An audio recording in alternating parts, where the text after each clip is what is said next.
She walked into my life like it was nothing, just another customer on a rainy afternoon. But the way she said, "Some feelings never fade," I swear, it stopped something inside me. She was older, sure, but it wasn't about that. It was the way she looked at me, like she'd already lived the ending of a story I hadn't even started yet. I thought I was just fixing her car. Turns out, she was about to change everything I thought I knew about love. I used to think certain moments fade with time, like dust settling on something once sharp. But the night she said, "Some feelings never fade," I realized some things stay. Not in the mind, but somewhere deeper, somewhere quieter. It started at the small repair shop on the corner of Harbor and Main, the kind that still smelled of oil and rain. I'd been working there for a few months, mostly fixing up old sedans and the occasional classic. It wasn't glamorous, but there was something honest about it. The noise of wrenches, the hum of engines. Predictable, mechanical. People, though, were never that simple. She came in on a Tuesday. Rain followed her in like it didn't want to leave her side. Mid-40s, maybe older, but not in a way that time dulled her. Her hair was pinned up, a few strands escaping near her neck. She didn't look like she belonged there. Too composed for the smell of gasoline and the flickering fluorescent lights. "Is there someone who can look at my car?" she asked, her voice steady but low, as if she didn't want to take up too much space. I wiped my hands on a rag and nodded. "Yeah, I can." "What's it doing?" "It's making a sound." She hesitated, like something's coming loose. Her words carried that same uncertainty, like maybe she wasn't just talking about the car. When I opened the hood, she stood beside me, not hovering, just near. I could feel her watching, but not in the way people usually do when they're waiting. It felt more like she was lost in thought, and I just happened to be standing in it. The rain tapped lightly against the tin roof. The smell of wet asphalt mixed with metal and heat. I tried to focus, but every time I glanced up, she was looking somewhere else. At the rain, at her hands, at nothing in particular. "You drive a lot?" I asked, just to break the silence. "Not lately." She smiled faintly. "Used to. Long drives used to mean something. Now I just go where I have to." There was something in the way she said "used to," like she'd left pieces of herself on every road she stopped driving down. When I was done, I told her the belt was loose, an easy fix. She nodded and thanked me, but didn't leave right away. She looked at the rain outside the shop door, arms crossed, lost in that quiet kind of thought people only have when no one's supposed to be watching. Then she turned to me. "You look too young to already sound tired." Caught me off guard. "What makes you think I'm tired?" She tilted her head slightly. "You have the look of someone waiting for something." I used to know that look. And then, just like that, she smiled. Not a polite one, not for show. It was the kind that comes and goes too quickly to be caught, like she regretted letting it out. Before I could say anything, she took her keys, said thank you again, and walked out into the rain. I watched her through the window. She didn't run or rush, just walked, slowly, as if the rain meant nothing to her anymore. For a long moment after she left, the sound of her words lingered. "You have the look of someone waiting for something." I didn't know why that hit the way it did. Maybe because she saw something I didn't want anyone else to notice. That night, I kept replaying her voice in my head, like I missed something, or maybe wanted something. She came back 3 days later. Said her car was still making that sound. It wasn't.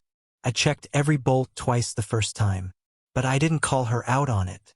Some things aren't about the problem, they're about the excuse to return. The rain had stopped that day, but the world still smelled wet.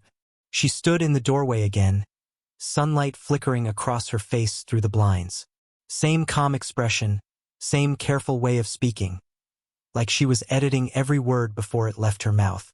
"I figured I'd check again," she said. "Maybe I didn't hear it right." I nodded. "Let's take a look." We stood by the car, hood up. The silence between us wasn't uncomfortable, just heavy, full of things neither of us wanted to name. She asked a few polite questions about my work, where I was from. I answered simply. She didn't push. After a while, I noticed her fingers, the way they tapped against her arm when she thought, the faint tremor when she brushed her hair back. She wore no ring, just a thin silver bracelet, scuffed like it had been through years of stories.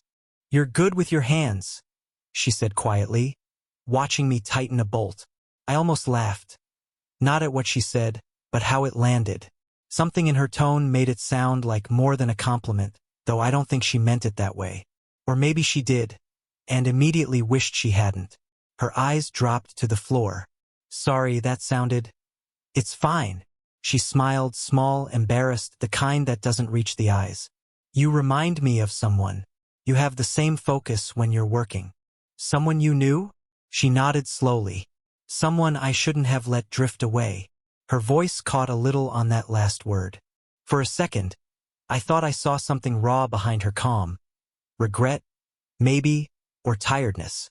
The kind that doesn't go away with sleep. I didn't know what to say, so I said nothing. Just watched her fingers trace a line along the car's fender, absent-mindedly. She seemed smaller in that moment, not fragile, just human. "You ever feel like life keeps repeating itself?" she asked suddenly. "Same people, different faces?" "Sometimes," I said. "But maybe that's because we keep looking for the same feeling." She turned her head then, slowly, deliberately, and looked at me. Not past me, not through me. At me. It lasted too long to be polite, too short to be anything else. Then she looked away.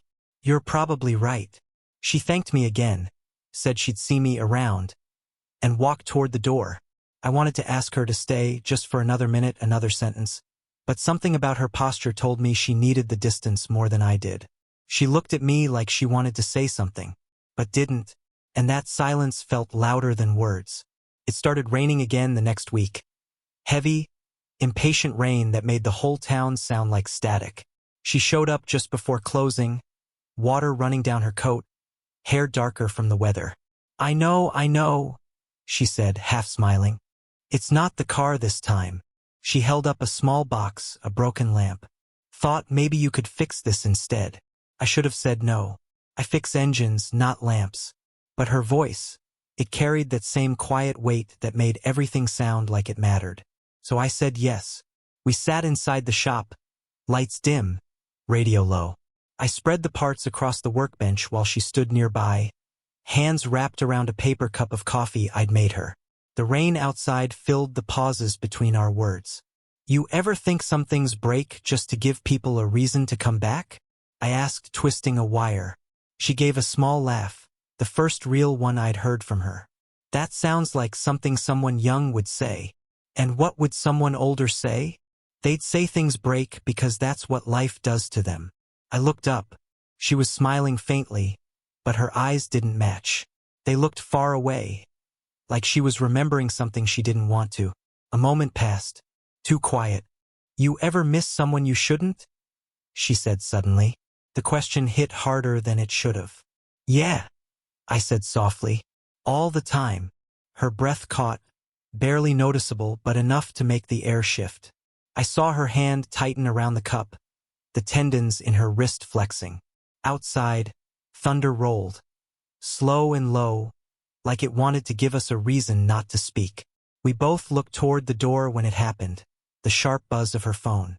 She glanced at the screen, face changing in a way she tried to hide. "Is everything okay?" I asked. She turned the phone face down. "It's just someone I used to know." But her voice trembled slightly. That was new. The rain was louder now, hitting the tin roof like a heartbeat.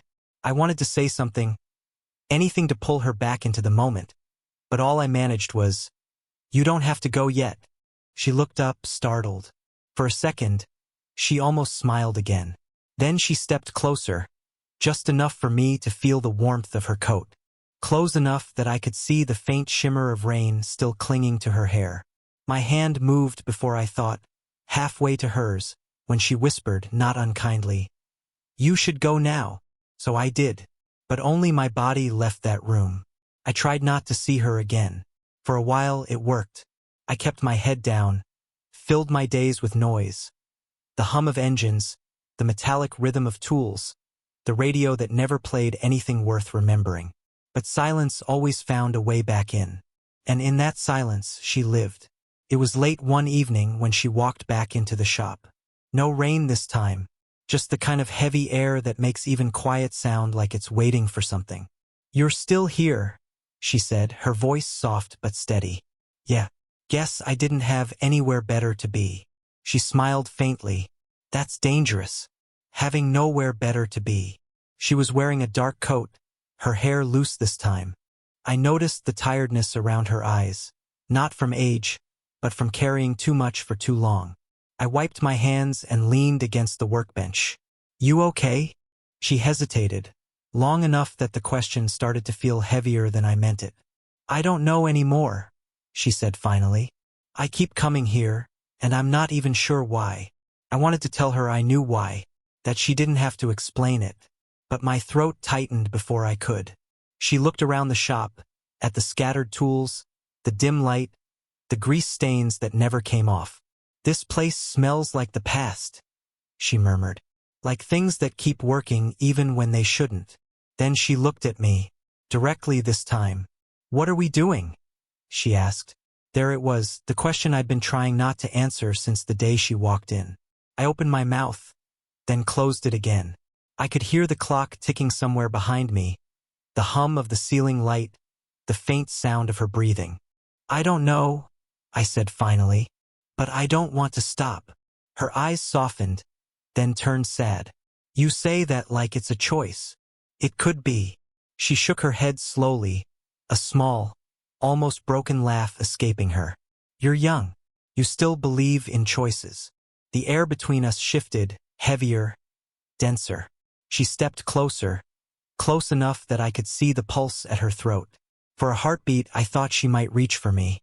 But instead, she just stood there, her fingers curling into her coat pocket like she was holding something in.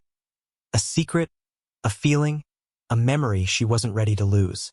I wanted to reach out, to say something that would make it easier, but everything I thought of felt too small for the weight in her eyes. So I stayed still, and so did she. Time stretched thin. Neither of us spoke.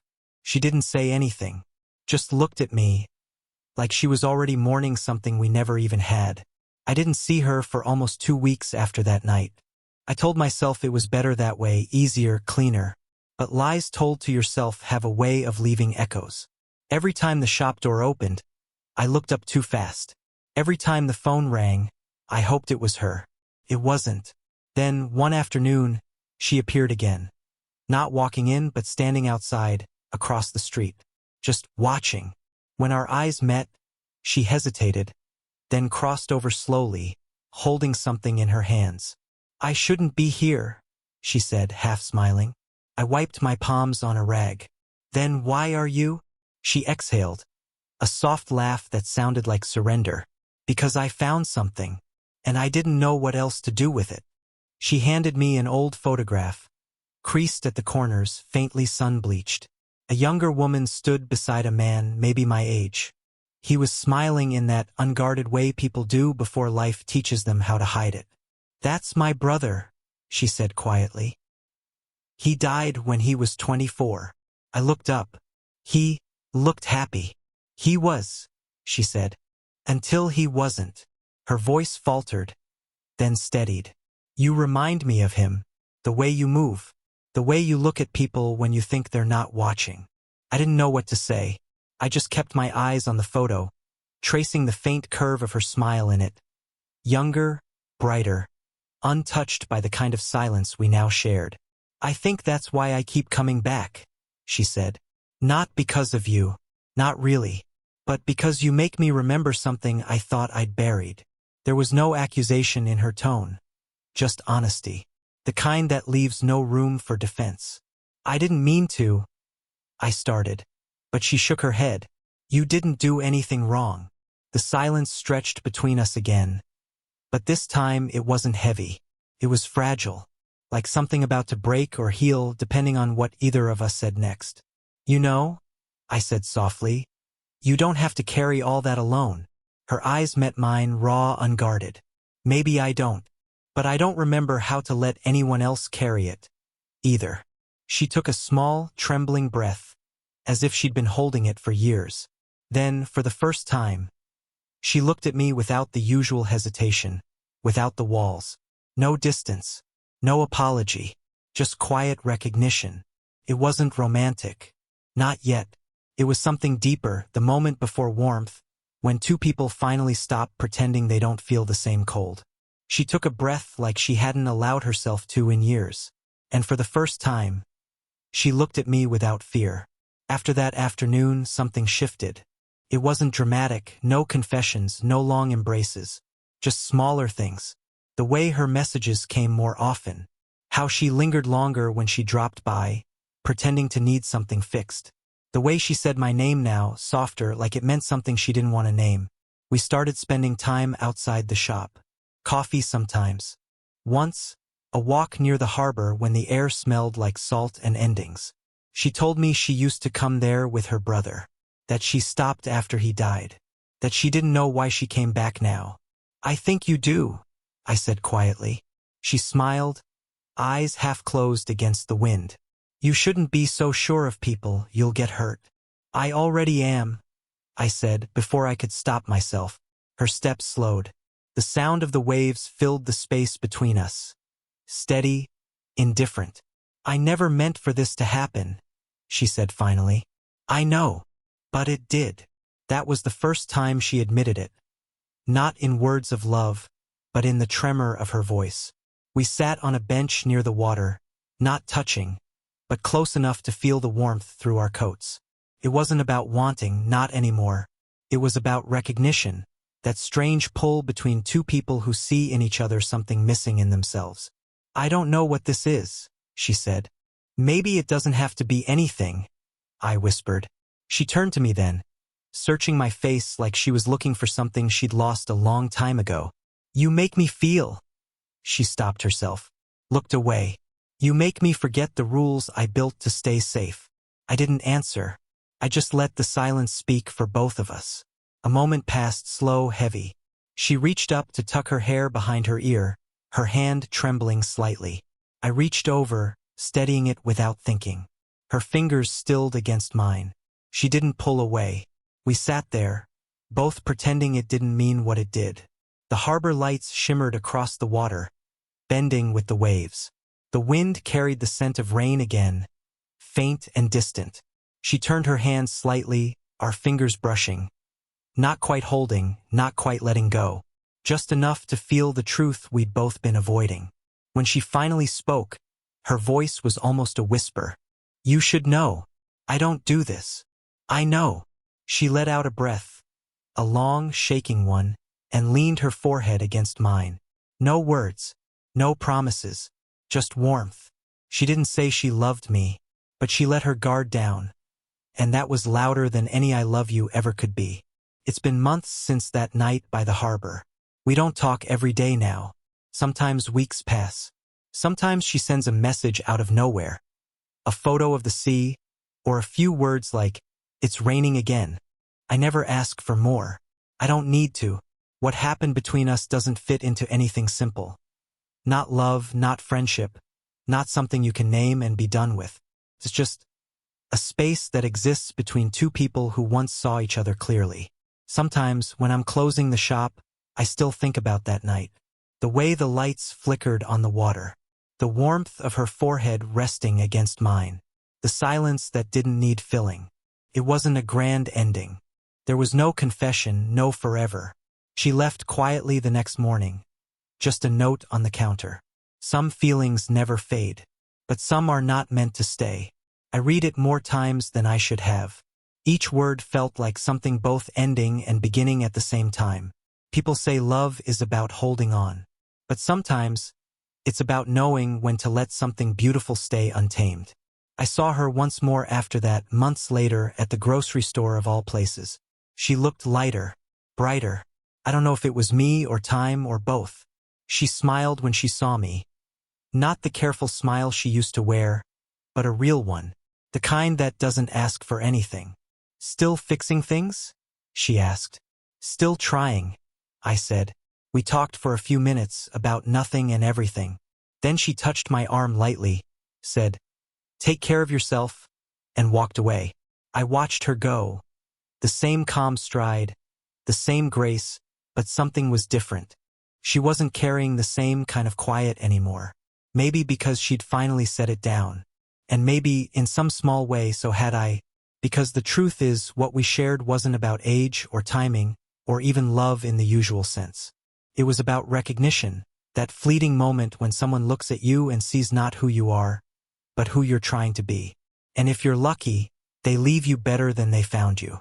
So no, I didn't just fall for an older woman.